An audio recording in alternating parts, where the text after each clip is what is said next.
The envelope arrived on a Tuesday, which should have been Caleb's first warning. Nothing good ever came on Tuesdays. He found it wedged between the fence post and the mailbox, a bent, travel-worn thing with his sister's handwriting scrawled across the front. Margaret. Even her penmanship had that particular brand of bossy optimism that made his jaw clench. He'd moved 200 miles west specifically to get away from that optimism, but apparently distance meant nothing to a woman with a mission. Caleb didn't open it right away.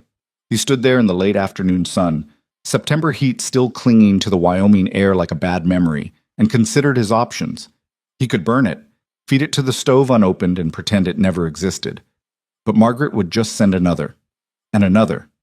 She was relentless that way, had been since they were kids. With a sigh that came from somewhere deep in his chest, the same place he kept everything else he didn't want to look at, he tore open the seal. Dearest Caleb, I know you'll be angry. You're always angry these days, so I've made my peace with that. But I'm your sister, and I love you too much to watch you die out there alone. Her name is Eliza Vance, 26 years old.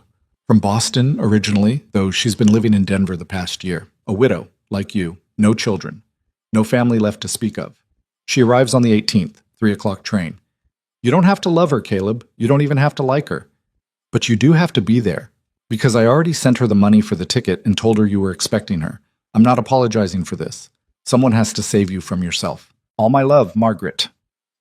Caleb read it twice, then a third time, because surely he'd misunderstood. But no, the words didn't change. His sister, in her infinite wisdom, had arranged a mail-order bride, without asking, without warning, without a single concern for what he might want. The paper crumpled in his fist. Around him, the ranch stretched out in every direction. 500 acres of scrub grass, rocky soil, and stubborn survival. He'd built this place from nothing. After the war, after Sarah and Samuel died from the fever, after everything good in his life had turned to ash, he'd come here to disappear.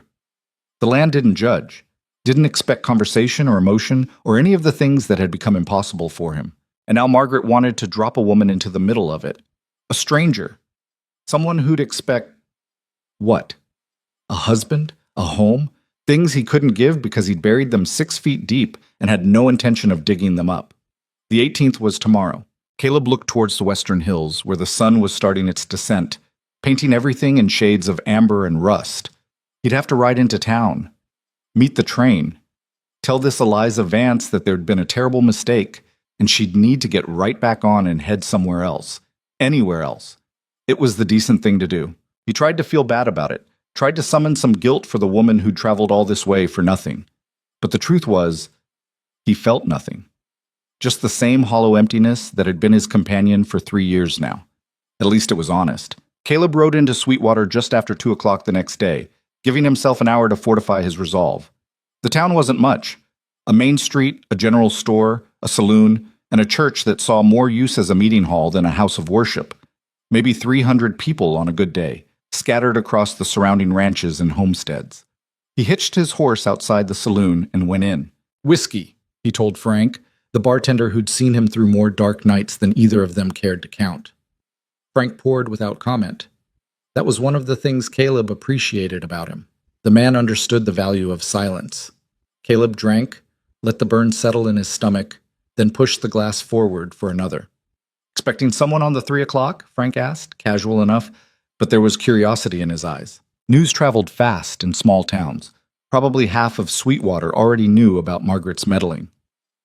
No, Caleb said.